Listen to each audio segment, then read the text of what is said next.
ಶ್ರೀಮತಿ ಅನ್ವಿತಾ ಋಗ್ವೇದ ಸೂರ್ಯವಂಶಿ ಭಾಗ 25.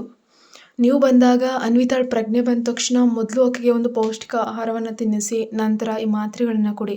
ದೇಹದ ರಕ್ತದ ಪ್ರಮಾಣ ತುಂಬ ಕಡಿಮೆ ಆಗಿದೆ. ಅತಿಯಾದ ಮಾನಸಿಕ ಒತ್ತಡ ಆಕೆಗೆ ಮತ್ತು ಮಗುವಿಗೂ ಒಳ್ಳೆಯದಲ್ಲ ಎಂದು ವೈದ್ಯರು ಎಲ್ಲವನ್ನ ವಿವರಿಸಿ ಹೊರಟು ಹೋಗ್ತಾರೆ. ಅತ್ತೆ ಸುನಂದ ಅವರು ಅನ್ವಿತಾಳ ತಲೆಯನ್ನು ತಮ್ಮ ತೊಡೆ ಮೇಲೆ ಇಟ್ಕೊಂಡು ಪ್ರೀತಿಯಿಂದ ಸವರ್ತಾ ಇದ್ದಾರೆ. ಇಷ್ಟು ದಿನ ತನ್ನ ಮಗಳಂತೆ ಮನೆಯನ್ನು ಬೆಳಗಿದ್ದಾಳೆ. ಅವಳ ಈ ಸ್ಥಿತಿ ನೋಡಿ ಅವರ ಮನಸ್ಸು ತಮ್ಮುಲಗೊಳ್ತು. ಎಂತಹ ನಕ್ಷತ್ರದಂತಹ ಹುಡುಗಿ ನೀನು ಅನ್ವಿತಾ. ವೇದ್, ನನಗೆ ಕ್ಷಮಿಸ್ಬಿಡು. ನಿನಗೆ ಒಂದು ಮಾತು ಹೇಳಿದೆ. ಆ ಪತ್ರಿಕೆ ಸುದ್ದಿಯನ್ನು ನಾನೇ ಮಾಡಿಸಿದ್ದು. ನಾನು ದೊಡ್ಡ ತಪ್ಪು ಮಾಡಿದೆ. ಅಜ್ಜಿ ಕಣ್ಣೀರು ಹಾಕುತ್ತಾ ಅಳಲು ಶುರು ಮಾಡ್ತಾಳೆ. ದಯವಿಟ್ಟು ಅಜ್ಜಿ, ಸದ್ಯಕ್ಕೆ ನೀವು ಅಳುತ್ತಾ ಕೂರಬೇಡಿ. ನಿಮ್ಮ ಆರೋಗ್ಯದ ಮೇಲೂ ಪರಿಣಾಮ ಆಗುತ್ತೆ. ಉಳಿದ ವಿಷಯವನ್ನು ಆಮೇಲೆ ನಿಧಾನವಾಗಿ ಮಾತಾಡೋಣ. ವೇದ್ ಅನ್ವಿತಾಳ ಮುಖದ ಕಡೆ ನೋಡಿ ಕಾಯ್ತಾ ಇದ್ದದ್ದನ್ನು ಅವಳ ಪ್ರಜ್ಞೆ ಬಂದ ತಕ್ಷಣ ಹೇಗೆ ಪ್ರತಿಕ್ರಿಯಿಸ್ತಾಳೆ ಅನ್ನೋದು ಅವನಿಗೆ ಮುಖ್ಯ ಆಗಿತ್ತು. ಒಂದೆಡೆ ಅವಳ ಬಗ್ಗೆ ಕಾಳಜಿ, ಮತ್ತೊಂದೆಡೆ ಪತ್ರಿಕೆಯ ಸುದ್ದಿ ವೈರಲ್ಲು. ಆ ನಂತರ ಬಂದ ಕ್ಲೈಂಟ್ಸ್ಗಳ ಕರೆಗಳನ್ನು ಮ್ಯಾನೇಜ್ ಮಾಡಲು PR ಕಟ್ಟುನಿಟ್ಟಾದ ಸೂಚನೆ ನೀಡ್ತಾನೆ. ಅದೇ ಸಮಯದಲ್ಲಿ ಋಗ್ವೇದ ಎಂಬ ಪ್ರಿಯಾಳ ಕಂಚಿನ ಧ್ವನಿ ಬಾಗಿಲಿಂದ ಕೇಳಿಸುತ್ತೆ. ಎಲ್ಲರ ಗಮನ ಅವಳ ಕಡೆ ತಿರುಗಿತು. ಅವಳು ಪತ್ರಿಕೆಯಲ್ಲಿ ಬಂದ ಸುದ್ದಿಯಿಂದ ವೇದ್ ಮದುವೆ ಸೀಕ್ರೆಟ್ ಹೊರಬಂದಿದೆ ಅಂತ ತಿಳಿದು ತಾನು ಗೆದ್ದೆ ಎಂಬ ಭ್ರಮೆಯಲ್ಲಿ ಅತ್ಯಂತ ಸಂತೋಷದಿಂದ ಸೂರ್ಯವಂಶಿ ನಿವಾಸಕ್ಕೆ ಬಂದಿದ್ಲು. ಏನಾಯ್ತು? ನನ್ನನ್ನು ಯಾಕೆ ವಿಚಿತ್ರವಾಗಿ ನೋಡ್ತಾ ಇದ್ದೀರಾ? ಪ್ರಿಯಾ ಒಳಗಡೆ ನಡೆಯುತ್ತಲೇ ಕೇಳಿದ್ಲು. ಆದರೆ ಸೋಫಾದ ಮೇಲೆ ಪ್ರಜ್ಞೆ ತಪ್ಪಿ ಮಲಗಿರುವ ಅನ್ವಿತಾಳನ್ನು ನೋಡಿದ ತಕ್ಷಣ ಅವಳ ಮುಖದಲ್ಲಿದ್ದ ನಗು ಮಂಗಮಾಯವಾಗಿ ಹೋಗುತ್ತೆ. ಆಘಾತದಲ್ಲಿ ಸ್ತಬ್ಧಳಾಗ್ತಾಳೆ. ಇದು ಇವಳು ಇಲ್ಲಿ ಸೋಫಾದ ಮೇಲೆ ಏನು ಮಾಡ್ತಿದ್ದಾಳೆ? ಪ್ರಿಯಾ ಕೆರಳಿ ಹೇಳಿದ್ಲು. ಏ ಪ್ರಿಯಾ, ನಿನಗೆ ನನ್ನ ಪರಿಚಯ ಸರಿಯಾಗಿದೆಯಾ? ಅಜ್ಜಿ ಗಂಭೀರವಾಗಿ ಕೇಳಿದ್ಲು. ಏನಾಯ್ತು ಅಜ್ಜಿ? ಇವಳು ಆಫೀಸ್ನಲ್ಲಿರುವ ಒಬ್ಬ ಸಾಮಾನ್ಯ ಉದ್ಯೋಗಿ. ಅವಳಿಗೆ ಮದುವೆ ಆಗಿದೆ ಅಂತ ಕೇಳಿದ್ದೆ ಅಷ್ಟೇ, ಪ್ರಿಯಾ ಹೇಳಿದ್ಲು. ಆದರೆ ಇದ್ದಕ್ಕಿದ್ದಂತೆ ಅವಳ ತಲೆಯಲ್ಲಿ ಏನೋ ಒಂದು ಕ್ಲಿಕ್ ಆಯಿತು. ಅವಳು ಬೇಗನೆ ಋಗ್ವೇದನ ಕಡೆಗೆ ತಲೆ ತಿರುಗಿಸಿ, ಆದರೆ ವೇದ್ ಪ್ರಿಯಾಳ ಕಡೆ ನೋಡಿ ಸಿದ್ಧವಿರಲಿಲ್ಲ ನೋಡೋಕ್ಕೆ. ಅವಳ ಪೂರ್ತಿ ಗಮನ ಅನ್ವಿತಾಳನ್ನೇ ದಿಟ್ಟಿಸ್ತಿತ್ತು. ಅದನ್ನು ನೋಡಿ ಪಕ್ಕದಲ್ಲೇ ಇದ್ದ ಸೃಷ್ಟಿ, ಅಣ್ಣ, ಅತ್ತಿಗೆಯನ್ನು ಆದಷ್ಟು ಬೇಗ ಮೇಲುಕೋಣಕ್ಕೆ ಕರ್ಕೊಂಡು ಹೋಗು, ಅವಳು ಆರಾಮವಾಗಿ ವಿಶ್ರಾಂತಿ ಪಡೀಲಿ ಅಂತ ಹೇಳ್ತಾಳೆ. ಸೃಷ್ಟಿಯ ಮಾತನ್ನು ಕೇಳಿದ ತಕ್ಷಣ ಆ ಪ್ರಿಯಾ 2 ಹೆಜ್ಜೆ ಹಿಂದಕ್ಕೆ ಸರಿದ್ಬಿಟ್ಲು. ಆಸರೆಗಾಗಿ ಸೋಫಾ ಹಿಡಿದುಕೊಂಡು ಅವಳ ಮುಖದ ಬಣ್ಣ ಕಳೆಗುಂದಿತ್ತು. ಅನ್ವಿತಾ ಮತ್ತು ಋಗ್ವೇದನ ನಡುವಿನ ಆಪ್ತತೆ ಒಪ್ಕೊಳ್ಳೋಕೆ ಅವಳ ಮನಸ್ಸು ಸಿದ್ಧ ಇಲ್ಲ. ಹೌದು, ಆದರೆ ಇವಳು ಗರ್ಭಿಣಿಯಾದದ್ದು ಋಗ್ವೇದನಿಂದನಾ? ಅವಳು ತನ್ನಷ್ಟಕ್ಕೆ ತಾನೇ ಗೊಣ್ಕೊಂಡ್ಳು. ಯಾರೋ ಅವಳನ್ನು ಗಣ್ಣಿಗೆ ತೆಗೆದುಕೊಳ್ತಾ ಇಲ್ಲ. ಪ್ರಿಯಾಳ ಅಹಂಕಾರದ ಭ್ರಮೆ ಅಲ್ಲಿಗೆ ಚೂರು ಚೂರಾಗುತ್ತೆ. ಋಗ್ವೇದ ಅನ್ವಿತಾಳನ್ನು ತನ್ನ ತೋಳುಗಳಲ್ಲಿ ಎತ್ಕೊಂಡು ಕೋಣೆಗೆ ಕರೆದೊಯ್ತಾನೆ. ಪ್ರಿಯಾ, ನಾನು ನಿನ್ನ ಜೊತೆ ಸೀರಿಯಸ್ ಆಗಿ ಮಾತಾಡಬೇಕು ಅಂತ ಅಜ್ಜಿ ಆಕೆಯನ್ನು ಒಂದು ಪ್ರತ್ಯೇಕ ರೂಮಿಗೆ ಕರೆದುಕೊಂಡು ಹೋಗುತ್ತೆ. ಪ್ರಿಯಾ ಅಜ್ಜಿಯ ಜೊತೆ ಪ್ರತ್ಯೇಕ ಕೋಣೆಗೆ ಬಂದ್ಲು. ಅವಳು ಇನ್ನೂ ತೀವ್ರ ಆಘಾತದಲ್ಲೇ ಇದ್ಲು. ತನಗೆ ಸೂರ್ಯವಂಶಿ ಕುಟುಂಬದಲ್ಲಿ ಇಷ್ಟೊಂದು ದೊಡ್ಡ ವಿಷಯ ಸಂಭವಿಸಿದೆ, ತಾನು ಆ ಮನೆಗೆ ಸೊಸೆಯಾಗ್ತೀನಿ ಅಂತ ಬೀಗ್ತಿದ್ದೊಳಗೆ ಇದು ತುಂಬ ಕರೆಂಟ್ ಶಾಕ್ ಹೊಡೆದ ವಿಷಯ. ಈ ಒಂದು ವಿಷಯದ ಬಗ್ಗೆ ನನಗೊಂದು ಸಣ್ಣ ಸುಳಿವೂ ಇಲ್ಲ. ಅವಳ ಒಳಗಿದ್ದ ಅಹಂಕಾರ ಕಂಗಾಲ ಪ್ರಾರಂಭಿಸುತ್ತೆ. ಅವಳು ಬಾಲ್ಯದಿಂದಲೂ ಋಗ್ವೇದನ ಜೊತೆಯಲ್ಲೇ ಬೆಳೆದವಳು. ಖಂಡಿತವಾಗೂ ಅವನು ಮದುವೆ ಆಗೋ ಮುನ್ನ ತನಗೆ ಇಷ್ಟೆಲ್ಲ ಹೇಳ್ಬೋದಿತ್ತಲ್ವ. ಆದರೆ ವೇದ್ ತನಗೆ ಇದನ್ನೆಲ್ಲ ಮರೆಮಾಚಿದ ಅನ್ನೋ ಕ್ರೋಧ ಅವಳನ್ನು ತಿಂತಿತ್ತು. ಪ್ರಿಯಾ, ನಿನ್ನ ಮನಸ್ಸಿನಲ್ಲಿ ಈ ಕ್ಷಣ ಯಾವ ರೀತಿಯ ಆಲೋಚನೆಗಳು ನಡೀತಿವೆ ಅಂತ ನಂಗೆ ಚೆನ್ನಾಗಿ ತಿಳಿದಿದೆ. ಸತ್ಯ ಹೇಳಬೇಕಂದ್ರೆ ಋಗ್ವೇದನಿಗೆ ಈಗಾಗಲೇ ಮದುವೆ ಆಗ್ಬಿಟ್ಟಿದೆ ಅನ್ನೋ ಭೀಕರ ಸತ್ಯ ನನಗೂ ಕೂಡ ಗೊತ್ತಿಲ್ಲ. ಅಜ್ಜಿ ಹೀಗೆ ಹೇಳ್ತಿದ್ದಾಗೆ ಪ್ರಿಯಾ ಕಹಿಯಾಗಿ ನಗುತ್ತಾ ಅವರ ಮುಖವನ್ನೇ ನೋಡಿದ್ಲು. ನೋಡು ಮಗು, ಋಗ್ವೇದನ ಬಗ್ಗೆ ನಿನ್ನ ಮನಸ್ಸಲ್ಲಿ ಎಂತಹ ಆಸೆಗಳಿವೆ, ಎಷ್ಟು ಕನಸಿತ್ತು ನನಗೆ ಗೊತ್ತು. ಆದರೂ ಅವನು ನಿನ್ನನ್ನು ಕೇವಲ ಒಬ್ಬ ಒಳ್ಳೆ ಸ್ನೇಹಿತೆ ಅಂತ ಮಾತ್ರ ಪರಿಗಣಿಸ್ತಾನೆ, ಅದಕ್ಕಿಂತ ಹೆಚ್ಚೇನಿಲ್ಲ. ಈಗ ಅವನು ಮದುವೆಯಾಗಿ ಸಂಸಾರ ನಡೆಸ್ತಾರೋ ಅಂತನೋ ನಾನು ಮನೆಯಲ್ಲಿ ಯಾರನ್ನೂ ಕೇಳದೆ ಸ್ವಾರ್ಥದಿಂದ ಅವನಿಗೆ ಸರ್ಪ್ರೈಸ್ ನೀಡಲೋಗಿ ಪತ್ರಿಕೆಗೆ ತಪ್ಪು ಸುದ್ದಿ ನೀಡಿಬಿಟ್ಟೆ. ಆ ತಪ್ಪು ನನ್ನಿಂದ ಮತ್ತೆ ಸಂಭವಿಸಲು ಸಾಧ್ಯವಿಲ್ಲ. ಮತ್ತು ಸೊಸೆ ಅನ್ವಿತಾ ನೋಡೋದು ತುಂಬಾ ಮುಗ್ಧ ಹಾಗೂ ಸಿಹಿಯಾಗಿದ್ದಾಳೆ. ನೀನು ಕೂಡ ಈಗ ನಿನ್ನ ಸ್ವಂತ ಮದುವೆಯ ಬಗ್ಗೆ ಯೋಚಿಸಬೇಕು ಅಂತ ಭಾವಿಸ್ತೀನಿ.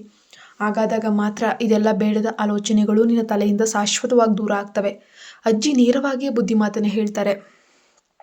ಹಾಂ ಅಜ್ಜಿ, ನನಗೆ ಈ ವಿಷಯ ಅರ್ಗಿಸ್ಕೊಳ್ಳೋಕ್ಕೆ ಸ್ವಲ್ಪ ಸಮಯ ಬೇಕು, ಪ್ರಿಯಾ ತಣ್ಣಗೆ ಹೇಳುತ್ತಾ ತನ್ನ ಬ್ಯಾಗನ್ನು ತೆಗೆದುಕೊಂಡು ಅಲ್ಲಿಂದ ತಕ್ಷಣವೇ ಎದ್ದು ಹೊರಟು ಹೋದ್ಲು. ಹೌದು ಪ್ರಿಯಾ, ಎಷ್ಟು ಬೇಕಾದರೂ ಸಮಯ ತೆಗೆದುಕೋ. ಆದರೆ ಈಗಾಗಲೇ ನಡೆದು ಹೋಗಿರುವಂತಹ ಈ ಘಟನೆಗಳ ಬಗ್ಗೆ ತಲೆ ಕೆಡಿಸ್ಕೊಳ್ಳದೆ ನಿನ್ನದೇ ಆದ ಒಂದು ಹೊಸ ಜೀವನವನ್ನು ಪ್ರಾರಂಭಿಸು. ಅದಕ್ಕೆ ಈ ಅಜ್ಜಿಯ ಬೆಂಬಲ ಯಾವಾಗಲೂ ಕೂಡ ಇರುತ್ತೆ. ಅಜ್ಜಿ ಸಾಂತ್ವನವನ್ನು ನೀಡಿದ್ರು. ಹಾಂ, ಥ್ಯಾಂಕ್ ಯು. ಹೌದಜ್ಜಿ, ನಾನು ಮತ್ತೆ ಬರ್ತೀನಿ. ಪ್ರಿಯಾ ಅವರಿಗೆ ಮೇಲೆ ಬೀಳ್ಕೊಟ್ಟು ಕೋಪದಿಂದಲೇ ಮನೆಯಿಂದ ಹೊರಗೆ ಹೆಜ್ಜೆ ಹಾಕ್ತಾಳೆ. ಆದರೆ ಅವಳ ಮನಸ್ಸಿನಲ್ಲಿ ಇಷ್ಟಕ್ಕೆ ಸೋಲೊಪ್ಪಿಕೊಳ್ಳುವಂತಹ ಯಾವುದೇ ಲಕ್ಷಣಗಳಿಲ್ಲ. ಇತ್ತ ಮಲಗುವ ಕೋಣೆಯಲ್ಲಿ ಅನ್ವಿತಾಳ ಶರೀರ ಸ್ವಲ್ಪ ಚಲಿಸಿದ ತಕ್ಷಣವೇ ಪಕ್ಕದಲ್ಲೇ ಕುಳಿತಿದ್ದ ಋಗ್ವೇದನು ಅವಳ ತಲೆಯನ್ನ ಮೆಲ್ಲನೆ ಮುಟ್ಟುವ ಮೂಲಕ ಎದ್ದೇಳಲು ಸಹಾಯ ಮಾಡ್ತಾನೆ. ಅವಳಿಗೆ ಆರಾಮವಾಗ್ಲಿ ಅಂತ ಹಾಸಿಗೆ ಹಿಂಬದಿಯ ದಿಂಬನ್ನ ಹಿಂದಕ್ಕೆ ಹೊರಗಿಸಿ ಕೂರಿಸ್ತಾನೆ. ಈಗ ನಿನಗೆ ಸ್ವಲ್ಪ ಚೆನ್ನಾಗಿ ಕಾಣಿಸ್ತಾ ಇದೆಯಾ ನೀತಿ? ಅವನು ಅತ್ಯಂತ ಮೃದುವಾಗಿ ಕೇಳುತ್ತಾ ಅವಳ ಮುಖದ ಮೇಲೆ ಉದುರಿದ್ದಂತಹ ಆ ಸಡಿಲ ಕೂದಲಿನ ಎಳೆಗಳನ್ನ ತನ್ನ ಕೈಯಿಂದ ಹಿಂದಕ್ಕೆ ಸರಿಸ್ತಾ ಇದ್ದಾನೆ. ಅನ್ವಿತಾ ಅದಕ್ಕೆ ಏನೂ ಹೇಳಲಿಲ್ಲ. ಶೂನ್ಯ ನೋಟದಿಂದಲೇ ಇದ್ಲು. ಋಗ್ವೇದ ಅವಳ ತುಟಿಗಳ ಮುಂದೆ ಒಂದು ಲೋಟ ತಾಜಾ ಜ್ಯೂಸನ್ನು ಹಿಡಿತಾನೆ. ದಯವಿಟ್ಟು ಇದನ್ನು ಪೂರ್ತಿಯಾಗಿ ಕುಡಿ ನೀತಿ. ನೀನು ಇದರ ನಂತರ ಡಾಕ್ಟರ್ ಕೊಟ್ಟಿರುವ ಔಷಧಿಗಳನ್ನು ತೆಗೆದುಕೊಳ್ಬೇಕು. ನನ್ನ ಮೇಲಿರುವ ಈ ಕೋಪವನ್ನು ದಯವಿಟ್ಟು ನಿನ್ನ ಆರೋಗ್ಯದ ಮೇಲೆ ಮತ್ತು ನಿನ್ನ ಹೊಟ್ಟೆ ಮೇಲಿರೋ ಸಿಟ್ಟನ್ನಾಗಲಿ ಹೊರ ಹಾಕಬೇಡ. ಋಗ್ವೇದ ಅವಳ ಗರ್ಭದ ಕಡೆಗೆ ಸಣ್ಣದಾಗಿ ಸನ್ನೆ ಮಾಡುತ್ತಾ ಕಳಕಳಿಯಿಂದ ಕೇಳ್ಕೊಂಡ. ಅವಳು ಮೌನವಾಗಿ ಏನು ಹೇಳದೆ ವೇದ್ ಕೈಲಿದ್ದ ಎಲ್ಲ ಜ್ಯೂಸನ್ನು ಒಂದೇ ಉಸಿರಿಗೆ ಕುಡಿದು ಮುಗಿಸ್ತಾಳೆ. ನಂತರ ಋಗ್ವೇದ ಅವಳಿಗೆ ಕೆಲವು ಮುಖ್ಯ ಮಾತ್ರೆಗಳನ್ನು ಕೊಡ್ತಾನೆ. ಅದನ್ನು ಸಹ ಅವಳು ಯಾವುದೇ ಹಠ ಮಾಡದೆ ಸೇವಿಸಿದ್ಲು ಮತ್ತು ಗೋಡೆಗೆ ಬೆನ್ನು ಹಾಕಿ ಕಣ್ಣು ಮುಚ್ಚಿ ಸುಮ್ಮನೆ ಕುಳಿತುಕೊಂಡ್ಳು. ನಿನಗೆ ಇನ್ನೂ ನಿದ್ದೆ ಬರ್ತಿದೆಯಾ ನೀತಿ? ಅವಳ ಮುಚ್ಚಿದ ಕಣ್ಣುಗಳನ್ನು ಮತ್ತು ಕಣ್ಣಂಚಿನ ಒದ್ದೆಯನ್ನು ನೋಡುತ್ತಾ ಅವನು ತಳಮಳದಿಂದ ಕೇಳ್ತಾನೆ. ಅವಳು ಏನೂ ಹೇಳದೆ ಕಲ್ಲಂತೆ ಮೌನವಾಗಿರೋದನ್ನು ನೋಡಿ ಋಗ್ವೇದನಿಗೆ ತುಂಬ ಬೇಸರವಾಗುತ್ತೆ. ಅವಳು ಅವನಿಗೆ ಇಷ್ಟೊಂದು ದೊಡ್ಡ ಘಟನೆ ನಡೆದರೂ ಒಂದೇ ಒಂದು ಮಾತನ್ನು ಕೂಡ ಆಡಲು ಸಿದ್ಧರಿರಲಿಲ್ಲ. ಕಣ್ಣೆತ್ತಿ ಅವನತ್ತ ನೋಡುತ್ತಲೂ ಇರಲಿಲ್ಲ. ಈಗ ಅವಳಿಗೆ ಸಮಾಧಾನ ಮಾಡಲು ವಿವರಿಸಲು ಯಾವುದೇ ಬೇರೆ ಆಯ್ಕೆಗಳು ಇಲ್ಲದಿರುವುದನ್ನು ಕಂಡು ಅವನು ನಿಟ್ಟುಸಿರು ಬಿಡುತ್ತಾ ಸ್ವಲ್ಪ ಹೊತ್ತು ಮನಸ್ಸನ್ನು ಹತೋಟಿಗೆ ತರಲು ರೂಮಿನ ಹೊರಗಿನ ಗ್ಯಾಲರಿಗೆ ಹೋಗ್ತಾನೆ. ಅನ್ವಿತಾ ಪುಟ, ಅಮ್ಮ ಸುನಂದ ಬಾಗಿಲಿನಿಂದ ಅತ್ಯಂತ ವಾತ್ಸಲ್ಯದ ಧ್ವನಿಯಿಂದ ಕರೆದ್ರು. ಆ ಧ್ವನಿ ಕೇಳಿ ಅವಳು ತಕ್ಷಣ ಕಣ್ಣು ತೆರೆದ್ಲು ಮತ್ತು ಹಾಸಿಗೆಯಿಂದ ಗೌರವದಿಂದ ಎದ್ದೇಳಲು ಪ್ರಯತ್ನಿಸಿದ್ಲು. ಓ ಇಲ್ಲ ಮಗು, ನೀನು ಹೇಳ್ಬೇಡ, ಹಾಗೆ ಮಲಗಿರು. ನೀನೀಗ ಚೆನ್ನಾಗಿದೆಯಲ್ವಾ? ಅಮ್ಮ ಅವಳ ಹತ್ರ ಬಂದು ಕುಳಿತುಕೊಂಡ್ರು. ಹೌದಮ್ಮ, ಅವಳು ಅತ್ಯಂತ ಮೆಲುಧ್ವನಿಯಲ್ಲಿ ಹೇಳಿದ್ಲು. ನಿಶಕ್ತಿಯಿಂದ ಅವಳ ಧ್ವನಿ ಅಷ್ಟೇನು ಹೊರಗೆ ಕೇಳಿಸ್ತಾ ಇರಲಿಲ್ಲ. ಚೆನ್ನಾಗಿ ವಿಶ್ರಾಂತಿ ತಗೋ ಮಗು. ನಿನಗೆ ಇನ್ಯಾವುದೇ ವಸ್ತುವಿನ ಅಗತ್ಯವಿದ್ರೂ ಮುಲಾಜಿಲ್ಲದೆ ನನ್ನ ಕರೆ ಮಾಡು. ನೀನು ಸದ್ಯಕ್ಕೆ ಕೆಳಗೆ ಬರಬೇಕಾದ ಅಗತ್ಯವೇ ಇಲ್ಲ. ಅಮ್ಮ ಅತ್ಯಂತ ಪ್ರೀತಿಯಿಂದ ಅವಳ ತಲೆಯನ್ನು ಕೈಯಲ್ಲಿ ಸವರಿ ಅರಸಿದ್ರು.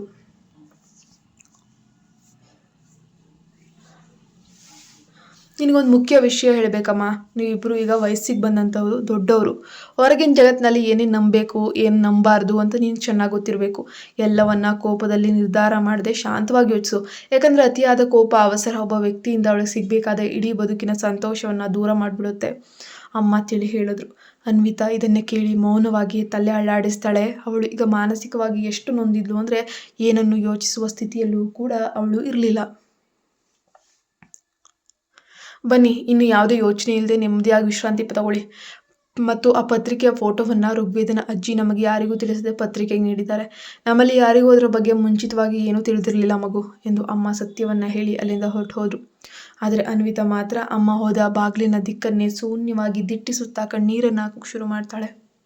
ಅನ್ವಿತಾ ಶೂನ್ಯವಾಗಿ ಬಾಗಿಲಿನ ಕಡೆಗೆ ನೋಡುತ್ತಾ ಹಾಸಿಗೆಯ ಮೇಲೆ ಕುಳಿತಿದ್ಲು. ಅವಳ ಒಳಗಿನ ಒಂದು ಮನಸ್ಸು ಅವಳನ್ನು ಎಲ್ಲರಿಂದ, ಈ ಇಡೀ ಸೂರ್ಯವಂಶಿ ಕುಟುಂಬದಿಂದ ದೂರವಿರಲು ಹೇಳ್ತಾ ಇತ್ತು. ಆದರೆ ಅವಳ ಹೊಟ್ಟೆಯಲ್ಲಿ ಬೆಳೀತಾ ಇರುವಂತಹ ಜೀವ ಮತ್ತು ವೇದ್ನ ಮೇಲಿರುವ ಪ್ರೀತಿಯ ಇನ್ನೊಂದು ಮನಸ್ಸು ಅವಳನ್ನು ಹಾಗೆ ದೂರ ಹೋಗದಂತೆ ತಡೀತಾನೇ ಇದೆ. ಆಫೀಸ್ನಲ್ಲಿ ಪ್ರಿಯಾಳ ಕಣ್ಣುಗಳಲ್ಲಿ ಋಗ್ವೇದ್ನ ಮೇಲಿರುವಂತಹ ಪ್ರೀತಿಯನ್ನು ಅವಳು ಸ್ವತಃ ಕಣ್ಣಾರೆ ನೋಡಿದ್ಲು. ಆದರೆ ವೇದ್ ಮಾತ್ರ ಅವಳನ್ನು ಕೇವಲ ಒಬ್ಬ ಸ್ನೇಹಿತೆ ಮತ್ತು ಮ್ಯಾನೇಜರ್ ಅಂತ ಮಾತ್ರ ಪರಿಗಣಿಸ್ತಾ ಇದ್ದ. ಅವಳು ಗೊತ್ತು, ಆದರೆ ಅಂತಹ ಪರಿಸ್ಥಿತಿಯಲ್ಲಿ ತಾನೇನು ಮಾಡಬೇಕಂತ ಅವಳಿಗೆ ತೋಚ್ತಾ ಇರಲಿಲ್ಲ ಅಷ್ಟೇ. ಅವನ ಧರ್ಮಪತ್ನಿಯಾಗಿ ಅವನ ಮೇಲಿನ ತನ್ನ ಸಂಪೂರ್ಣ ಹಕ್ಕುಗಳನ್ನು ಅವಳು ಇಡೀ ಜಗತ್ತಿನ ಎದುರು ಪ್ರತಿಪಾದಿಸಲೇಬೇಕು.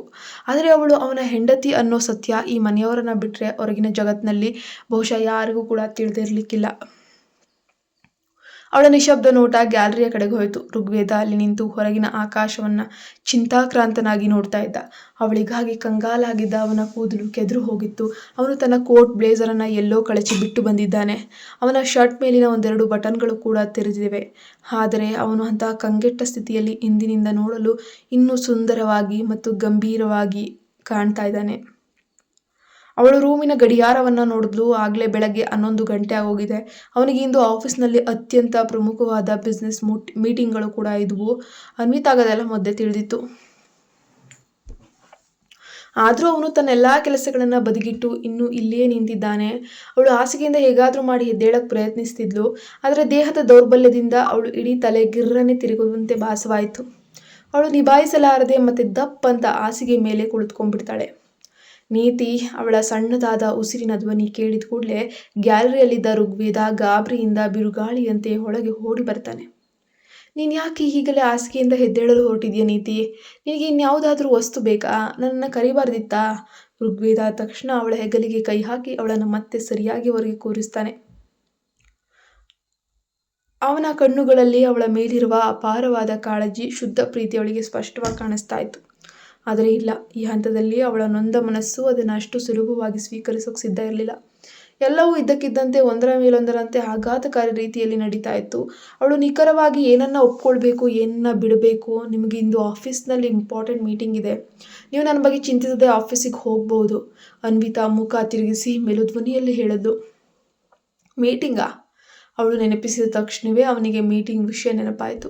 ಇಲ್ಲದಿದ್ದರೆ ಅನ್ವಿತಾಳ ಈ ಸ್ಥಿತಿಯಲ್ಲಿ ಅವನು ಇಡೀ ಪ್ರಪಂಚದ ಬಿಸ್ನೆಸ್ಸನ್ನೇ ಸಂಪೂರ್ಣವಾಗಿ ಮರೆತುಬಿಡ್ತಿದ್ದನು. ಆದರೆ ಅವನು ಇವತ್ತಿನ ಪರಿಸ್ಥಿತಿಯಲ್ಲಿ ಅನ್ವಿತಾಳನ್ನು ಒಂಟಿಯಾಗಿ ಬಿಟ್ಟು ಎಲ್ಲೂ ಹೋಗೋಕೆ ತಯಾರಿರಲಿಲ್ಲ. ಆ ಮೀಟಿಂಗ್ ಮತ್ತು ಬಿಸ್ನೆಸ್ ಯಾವುದು ನನಗಿಂತ ಅಂದರೆ ನಿನಗಿಂತ ಮುಖ್ಯವಲ್ಲ ನೀತಿ. ಋಗ್ವೇದ ಅವಳ ಮುಖವನ್ನೇ ನೋಡುತ್ತಾ ಅಷ್ಟೇ ಗಂಭೀರವಾಗಿ ಹೇಳ್ತಾನೆ. ಅವಳು ಕಣ್ಣೀರು ತುಂಬಿದ ಕಣ್ಣುಗಳಿಂದ ಅವನನ್ನು ಒಮ್ಮೆ ನೋಡಿ ತಕ್ಷಣ ತನ್ನ ತಲೆ ತಿರುಗಿಸ್ಕೊಳ್ತಾಳೆ. ಈಗಾಗಲೇ ಆಫೀಸ್ನಲ್ಲಿ ಪ್ರಿಯಾ ನಿಮಗಾಗಿ ಅಲ್ಲಿ ಕಾಯ್ತಾ ಇರಬೇಕು. ಅವಳು ತಡೆಯಲಾಗದೆ ಉಸಿರುಗಟ್ಟಿದ ಧ್ವನಿಯಲ್ಲಿ ಪಿಸುಗುಡ್ತಾಳೆ. ಆದರೆ ಅವಳ ಆ ಪ್ರತಿಯೊಂದು ನೋವಿನ ಮಾತು ಅವನ ಕಿವಿಗೆ ಸ್ಪಷ್ಟವಾಗಿ ಕೇಳಿಸೋಕೆ ಶುರುವಾಯಿತು. ನೀತಿ. ಅವನು ತಕ್ಷಣವೇ ಅವಳ ಪಕ್ಕದಲ್ಲೇ ಹಾಸಿಗೆ ಮೇಲೆ ಕುಳಿತು ಅವಳ ಎರಡೂ ಕೋಮಲವಾದ ಕೈಗಳನ್ನು ತನ್ನ ಬಲಿಷ್ಠ ತೋಳುಗಳ ಆಸರೆಯಲ್ಲಿ ಬಿಗಿಯಾಗಿ ಹಿಡಿದುಕೊಳ್ತಾನೆ.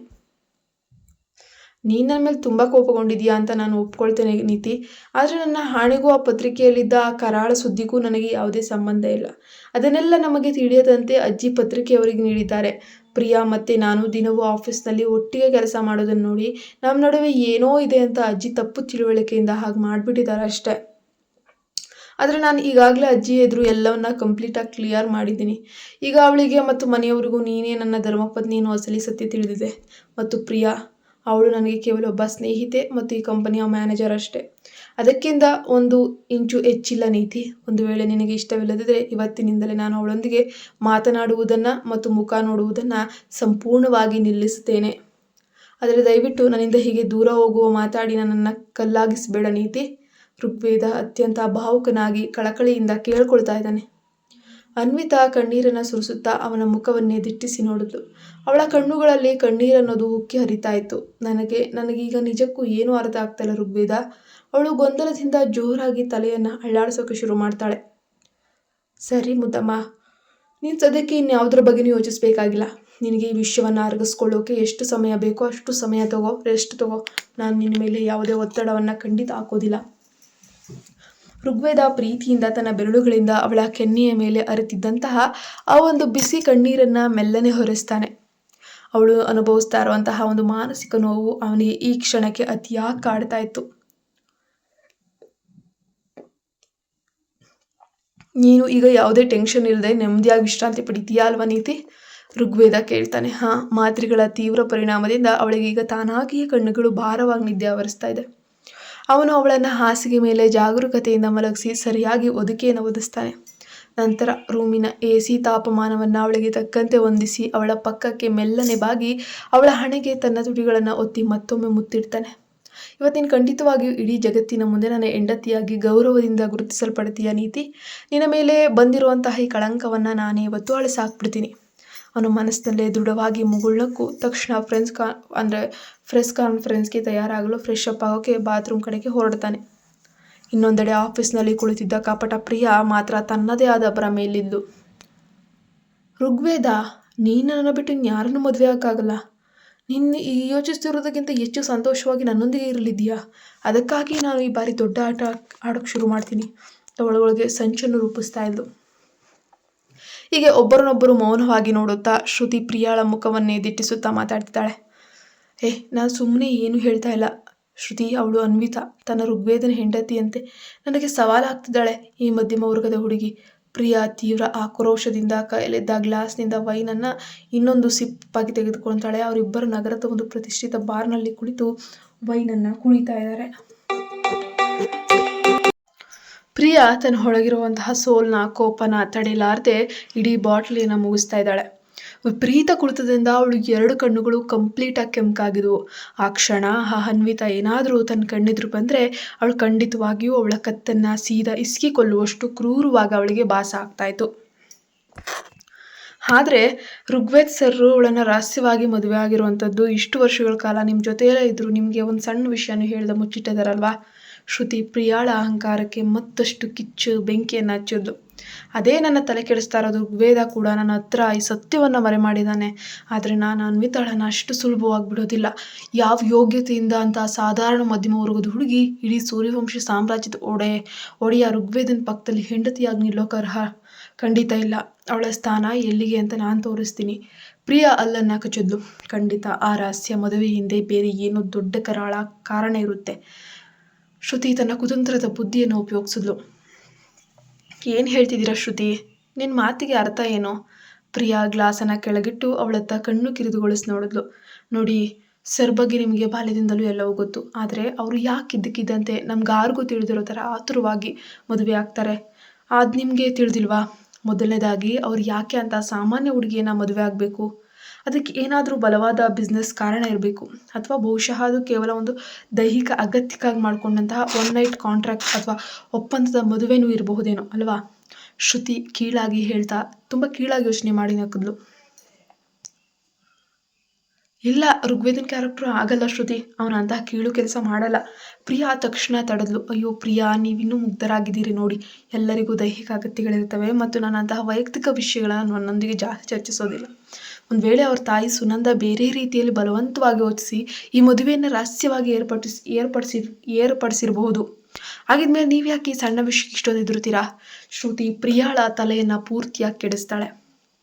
ಹಾಗಾದರೆ ಈ ಮದುವೆ ಕೇವಲ ಒಂದು ಕಾಂಟ್ರಾಕ್ಟ್ ಮತ್ತು ರಾಜಿ ಅಂತ ನೀವು ಹೇಳ್ತಾ ಇದ್ದೀರಾ? ಪ್ರಿಯಾಳ ತಲೆಯಲ್ಲಿನ ವಿಲನ್ ಟ್ಯೂಬ್ ಲೈಟ್ ಸಡನ್ ಆಗಿ ಬೆಳಗಿತ್ತು. ಹೌದು ನೋಡಿ, ಅವಳು ಕೇವಲ ಮುಖಕ್ಕೆ ಮೇಕಪ್ ಹಾಕ್ಕೊಂಡು ಚೆನ್ನಾಗಿ ಕಾಣ್ತಾಳಷ್ಟೇ. ಆದರೆ ಸರ್, ಇಷ್ಟು ದಿನ ಅವಳ ಬಗ್ಗೆ ಹೊರಗೆ ಜಗತ್ತಿಗೆ ಎಲ್ಲೂ ಹೇಳ್ಕೊಳ್ಳಿಲ್ಲ ಅಂದಮೇಲೆ ಖಂಡಿತ ಅವಳ ಹಿನ್ನೆಲೆಯಲ್ಲಿ ಏನೋ ದೊಡ್ಡ ತಪ್ಪು ಅಥವಾ ಕಳಂಕ ಇರಲೇಬೇಕು. ಸರ್, ಕೇವಲ ಮನೆಯವರ ಮುಂದೆ ಮತ್ತು ನಿಮ್ಮ ಮುಂದೆ ಅವಳನ್ನು ಚೆನ್ನಾಗಿ ನೋಡ್ಕೊಳ್ತಿರುವಂತೆ ಸುಮ್ಮನೆ ನಟಿಸ್ತಿರ್ಬೋದು. ಆದರೆ ಅಸಲಿ ಸತ್ಯವನ್ನು ನೀವು ಹೇಗಾದರೂ ಮಾಡಿ ಕಂಡು ಹಿಡಿಬೇಕು. ಶ್ರುತಿ ಪ್ರಿಯಾಳನ್ನು ಸಂಪೂರ್ಣವಾಗಿ ತನ್ನ ಕೈಗೊಂಬೆ ಮಾಡಿಕೊಂಡ್ಳು. ಹೀಗೆ ಇರಲಿ ಅಥವಾ ಇನ್ಯಾವುದೇ ಇರಲಿ ಶ್ರುತಿ, ಆ ಅನ್ವಿತಾಳನ್ನು ಋಗ್ವೇದನ ಜೀವನದಲ್ಲಿ ಆ ಸೂರ್ಯವಂಶಿ ಮನೆಯಲ್ಲಿ ಇರಲು ನಾನು ಯಾವುದೇ ಕಾರಣಕ್ಕೂ ಬಿಡೋದಿಲ್ಲ. ಅವನು ಕೇವಲ ನನ್ನವನು ಮತ್ತು ನನ್ನವನು ಮಾತ್ರ. ಪ್ರಿಯಾ ತೀವ್ರ ಕ್ರೋಧದಿಂದ ತನ್ನ ಮುಂದೆ ಟೇಬಲ್ ಮೇಲಿದ್ದ ಆ ಪೇಪರನ್ನು ಕಟುವಾಗಿ ನೋಡ್ತಾಳೆ. ನೋಡಿ ಪ್ರಿಯಾ, ಈ ಪ್ಲ್ಯಾನ್ನಲ್ಲಿ ನನಗೆ ಏನಾದರೂ ಕೆಲಸವಿದ್ರೆ ಈಗಲೇ ಹೇಳು. ನನಗಾದ ಹಳೆಯ ಅಪಮಾನವನ್ನು ನಾನು ಇನ್ನೂ ಮರೆತಿಲ್ಲ. ಇಬ್ಬರಿಗೂ ಒಟ್ಟಿಗೆ ಬುದ್ಧಿ ಕಲಿಸೋಣ. ಶ್ರುತಿ ತನ್ನ ಕರಾಳ ಮುಖವಾಡವನ್ನು ಬಿಚ್ಚಿಟ್ಲು.